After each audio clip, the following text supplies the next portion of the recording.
Movie के start में हमें इस फैमिली को दिखाया जाता है जो न्यू घर में शिफ्ट हुए हैं और बहुत ज्यादा खुश हैं। ये अपने घर को डिजाइन कर रहे हैं। इस फैमिली में एक कपल और एक लड़की है। इस लड़की का नाम हाना है। इसके फादर की फर्स्ट वाइफ यानी कि इसकी मदर की डेथ हो गई थी, जिसके बाद उन्होंने दूसरी शादी कर ली। उनकी सेकंड वाइफ का नाम मेलिनिन है, जिनको मेल बुलाया जाता है। नेक्स्ट सीन में हमें मेल को दिखाया जाता है जो घर की डिजाइनिंग कर रही थी। वो हाना से पूछती है कि टेबल को कहाँ पर रखना चाहिए। तुम्हारे फादर का तो ये कहना है कि इसको विंडो के सामने रखें। ये सुनकर वो कहती है कि फादर इंटीरियर डिजाइनिंग के बारे में क्या जानते हैं, इसलिए मैं तो कहती हूँ इस टेबल को दूसरी वॉल के सामने रखना चाहिए। तो ये बात सुनकर उसकी मदर कहती है तुम तो बिल्कुल ठीक कह रही हो। वो टेबल को उसी जगह पर रख देती है जहाँ पर हाना ने कहा था। नेक्स्ट सीन में हम हाना को उसके रूम में देखते हैं जो बैठी अपने पुराने फ्रेंड्स की वीडियो देख रही थी। ये अपने फ्रेंड्स को मिस कर रही थी, पर तभी अचानक से इसको रूम से कुछ आवाजें आती हैं और ये आवाजें उसकी कबर्ड से आ रही थी। उसका दरवाजा खुद ब खुद खुल जाता है। ये चाहती है और चाहकर उस कबर्ड को बंद करती है। हाना के फादर उससे बात करते हैं कि तुम्हारे रूम से बोलने की आवाजें आ रही थी, तुम किससे बात कर रही थी। यहाँ पर वो बताती है कि मैं अपने फ्रेंड से बात कर रही थी,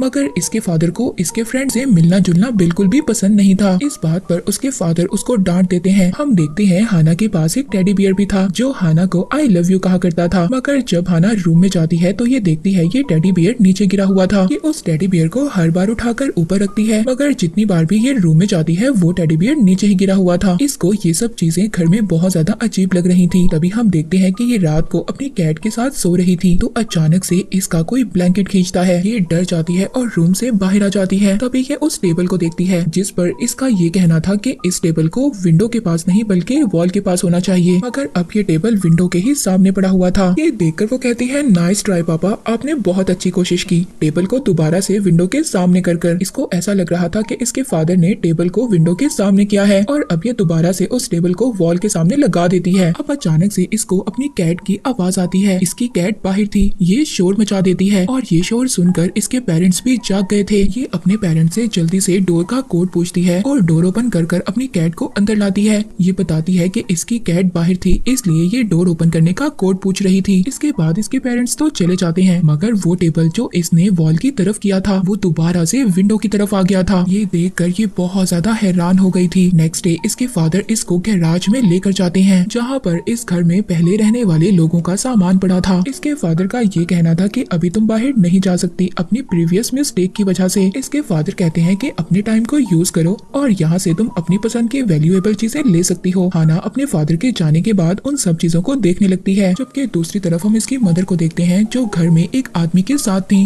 वो आदमी घर के लॉक्स चेक कर रहा था। वो बताता है कि ये लॉक्स ठीक नहीं है। वो आदमी बता रहा था कि आपको अपने लॉक्स चेंज करने चाहिए, ये लॉक्स इतने अच्छे नहीं है। कोई भी स्ट्रेंज आदमी आसानी से इन लॉक्स को ओपन कर सकता है। इस आदमी का बिहेवियर बहुत ज्यादा अजीब था। तभी हाना भी घर में आ जाती है और इस आदमी से अपना कैमरा लेने की कोशिश करती है। हैना को भी इस आदमी का बिहेवियर बहुत ज्यादा अजीब लगा था, मगर फिर वो आदमी इनके घर से चला जाता है। इसी रात भी हैना के साथ वही सब कुछ होता है। कोई आकर उसका ब्लैंकेट खींच लेता है, मगर इस बार उसको नहीं पता चलता, वो सो रही थी। अब अगली सुबह वो गैराज जाती है और वहाँ पर जाकर वो सामान चेक करने लगती है। उस सामान में उसको एक फैमिली की पिक्चर मिलती है। अभी इसके पास एक बच्चा आता है। वो इससे कहता है कि मैं आपसे क्वेश्चन पूछना चाहता हूँ। ये उस बच्चे से कहती है कि क्या क्वेश्चन पूछना चाहते हो। वो बच्चा कहता है कि आप इस घर में क्यों रह रही हैं? आपको इस घर में नहीं रहना चाहिए। हर जगह पर कोई ना कोई घर क्रीपी यानी कि डरावना होता है। वो बताता है कि पहले जो लोग यहाँ पर रहा करते थे उनका किसी ने मर्डर कर दिया था। ये बात जाकर हैना अपनी मदर से पूछती है। हैना कहती है कि ऐसा कुछ भी नहीं है। ये सब बातें हैना के फादर खड़े सुन रहे थे। वो कहते हैं हाँ ये बिल्कुल सच है, ऐसा हुआ था। ये बात सुनकर हैना और उसकी न्यू मदर हैरान हो गए थे। हैना की मदर उसके फादर से पूछ रही थी अगर ये बात थी तो तुमने हमें पहले क्यों नहीं बताया। वो कहता है कि मेरा तो मानना ये है कि हर घर में कुछ ना कुछ हुआ होता है और मैं ये नहीं चाहता था कि इस चीज को लेकर मैं डरूं या फिर तुम सुनकर ये बात डर जाओ। और सब घरों से ज्यादा अच्छे रेट्स में हमें ये घर मिल रहा था और मैंने ये बात जरूरी नहीं समझी कि मैं ये बात तुम लोगों को बताऊं, और मैं ये जानता था कि ये बात सुनकर तुम लोग डर जाओगे। ये बातें सुनकर हैना और उसकी मदर नाराज हो जाती हैं और यहाँ से चली जाती हैं।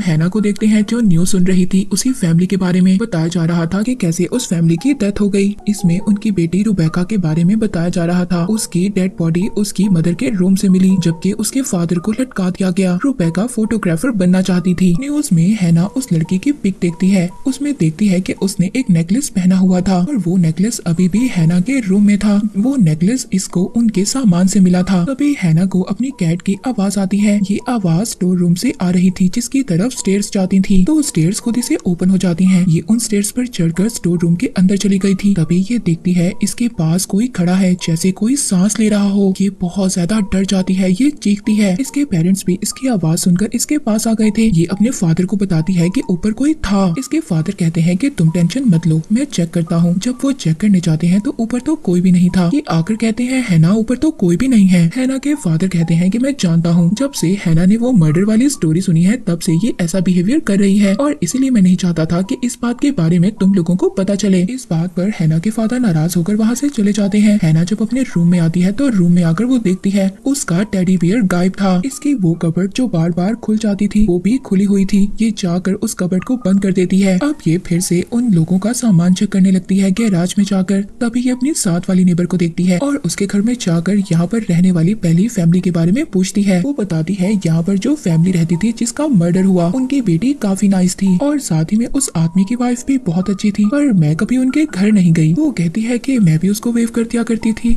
वो भी कभी मुझे देखकर वेव कर दिया करती थी, मगर उस लेडी का हस्बैंड बहुत ज्यादा अजीब था जिसकी वजह से मैं उनके घर कभी नहीं गई। हैना उससे पूछती है कि क्या ये घर डरावना है। वो कहती है कि नहीं, मैंने तो ऐसे कोई इंसिडेंट के बारे में नहीं सुना। वो बताती है कि हाँ, बच्चे इस बारे में बात करते हैं, मगर यहाँ पर रहने वाले लोगों से मैंने इस बारे में कभी भी कोई बात नहीं सुनी। इसके बाद हैना घर आ जाती है। वो टॉमी से वीडियो कॉल करती है। वो उसको बताती है कि ये घर उसको बहुत ज्यादा अजीब लग रहा है और मेरे साथ बहुत ज्यादा अजीब चीजें हो रही हैं। टॉमी बताता है कि जब मैं तुम्हारे घर आया था तो मैंने तुम्हारे कैमरे में एक मैसेज रिकॉर्ड किया था, तुम्हें वो मैसेज जरूर सुनना चाहिए। पर तभी इसकी मदर इसके रूम में आ जाती है। अब ये मैसेज तो नहीं सुनती, ये फौरन से अपनी मदर के साथ बाहर आ गई थी। इसकी मदर पूछती है कि रात को तुम क्यों डरी थी? अगर इस घर में तुम्हारे साथ कोई अजीब बात है तो तुम मुझे बता सकती हो। वो कहती है कि रात को मुझे बहुत ज्यादा डरावनी आवाजें आती हैं, जैसा कि कोई सीटी बजा रहा है, यानी कि विसल कर रहा है। तो ये सुनकर उसकी मदर कहती है कि ऐसी आवाजें तो मुझे भी आती हैं, इसका मतलब ये तो नहीं कि ये घर डरावना है या इस घर में कुछ अजीब बात है। पर तभी इनको घर से कुछ आवाजें आने लगती हैं। ये फौरन से अपने घर आ जाती हैं। घर आती हैं तो ये वही उसी स्ट्रेंज आदमी को देखती हैं जो इनके घर में लॉक चेक करने के लिए आया था। इनके घर के अलार्म बज रहे थे। ये आदमी कहता है, देखा मैंने कहा था ना, वैसा ही हुआ। ना तो आपके घर के लॉक ठीक है और ना ही आपके घर का अलार्म ठीक है। अब यहाँ पर हैना की मदर मेल को ये लग रहा था कि इन सब में इसी आदमी का हाथ है। वो जाकर अपने हस्बैंड को बताती है, यानी कि हैना के फादर को। मगर यहाँ पर हैना के फादर तो उसकी बात पर बिलीव ही नहीं कर रहे थे। वो कहती है कि हमें लॉकर्स चेंज करवाने चाहिए। इस बात पर हैना के फादर कहते हैं कि ठीक है, लॉकर्स को चेंज करवा लेंगे, मगर अभी नहीं। तो इस बात पर उसकी वाइफ मेल उससे कह रही थी कि क्या हमारी फैमिली से ज्यादा वैल्यूएबल चीज कोई हो सकती है, तो हम अभी लॉकर्स को चेंज करेंगे। अभी जाओ और जाकर न्यू लॉकर्स लेकर आओ। अब जाते हुए हैना के फादर उसी आदमी से मिलते हैं। वो आदमी कहता है कि अगर इन सब का जिम्मेदार तुम मुझे समझ रहे हो तो तुम बहुत बड़ी गलती कर रहे हो। इसके बाद हम हैना को देखते हैं जो वही रिकॉर्डेड वीडियो मैसेज देख रही थी जो उसके फ्रेंड टॉमी ने उसके लिए रिकॉर्ड किया था। वो मैसेज देखती है और उसके बाद वो नेक्स्ट वीडियो देखती है। ये वही वीडियो थी जो उस अजीब आदमी ने हैना की वीडियो बनाई थी जब वो उसके घर आया था। इसके बाद ये एक और वीडियो देखती है जो रात के वक्त इसके घर की ली गई थी। जिस आदमी ने ये वीडियो बनाई थी वो बता रहा था कि ये वो जगह है जहाँ पर हम डिनर करते हैं। फिर ये उसके पेरेंट्स के कमरे में जाता है। वो बताता है कि ये वो जगह है जहाँ पर हम सोते हैं। और फिर जब ये हैना के रूम में जाता है तो बताता है ये वो जगह है जहाँ पर हैना सोती है। और जल्दी से हैना इस वीडियो को अपने पेरेंट्स को दिखाती है। जब ये सब वीडियो देखते हैं तो इनको शक हो गया था, ये सब कुछ उसी स्ट्रेंज आदमी ने किया है। हैना के फादर कहते हैं कि मैंने पुलिस में रिपोर्ट करवा दी है, वो इस आदमी को अरेस्ट करेंगे और इससे इन्वेस्टिगेट करेंगे। नेक्स्ट सीन में हमें दिखाया जाता है कि हैना के फादर उसके रूम में जाते हैं, हैना को कार की कीज देते हैं, मगर हैना कहती है कि आपने तो मुझे पनिश किया था, मेरी पनिश में अभी 2 महीने हैं। हैना के फादर कहते हैं कि तुम्हारे गुड बिहेवियर की वजह से मैं तुम्हारी पनिश को खत्म कर रहा हूँ। हैना बहुत ज्यादा खुश हो जाती है। ये कार ड्राइव कर अपने फ्रेंड टॉमी से मिलने के लिए चली जाती है। इसके बाद हम उसी स्ट्रेंज आदमी को देखते हैं जिसने पहले से ही प्लान किया हुआ था कि जब इनके घर पर कोई नहीं होगा तो ये उनके घर चला जाएगा। और जब ये हैना को देखता है कि वो घर से जा रही है तो वो आदमी इनके घर चला जाता है। और जब हैना टॉमी से बात कर रही थी तो टॉमी उसको ड्रेस कोड बताता है कि किस तरह का उसने ड्रेस पहन कर आना है। अब इसलिए हैना वापस घर की तरफ आ रही होती है, मगर वो स्ट्रेंज आदमी अब हैना के घर पर था। हैना जब घर जाती है तो सीधा अपने रूम में जाती है। हैना नहीं जानती थी कि वो आदमी इनके घर में मौजूद है। वो आदमी हैना को बाहर से ही देख रहा था। तभी हम देखते हैं उसी स्टोर को जिस पर स्टेयर्स ऊपर की तरफ जाती थी। उस स्टोर में से कोई आदमी नीचे उतरता है और फिर वो आदमी जो स्टोर से नीचे उतर कर आया था उसने स्ट्रेंज आदमी यानी कि चोर को तो मार दिया था। उसको मारने के बाद वो दोबारा से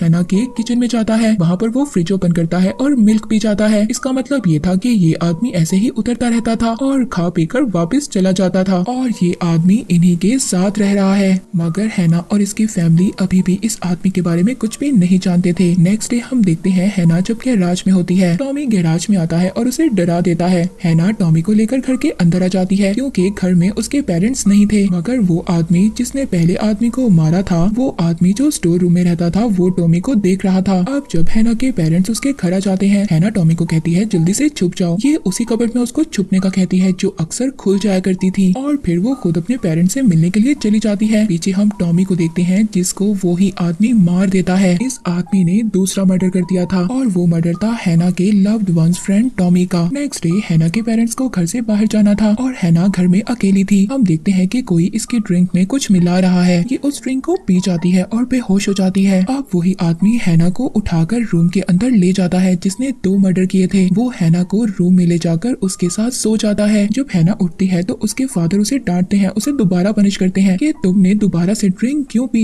हैना अपने फादर को समझाने की कोशिश करती है मगर उसके फादर कोई भी बात नहीं सुनते। ये वापस रूम में आती है। वहाँ पर ये डायरी को चेक करती है जिसमें इसको एक छुपा हुआ वर्ड मिलता है जो था डेविड। अब ये जल्दी से गैराज में जाती है और वहाँ पर ये चेक करती है ताकि इसको सामान में कुछ और डायरीज भी मिल सके। ये देखना चाहती थी कि शायद वहाँ पर भी कुछ ऐसा वर्ड लिखा हुआ हो और जब ये डायरी चेक करती है तो उसमें भी सेम वही लाइंस ड्रॉ की गई थी जो कि उस डायरी में ड्रॉ की गई थी जो इसके रूम में पड़ी थी और डेविड इस डायरी में भी लिखा गया था। ये उस गैराज के सामान को रूम में लेकर आती है।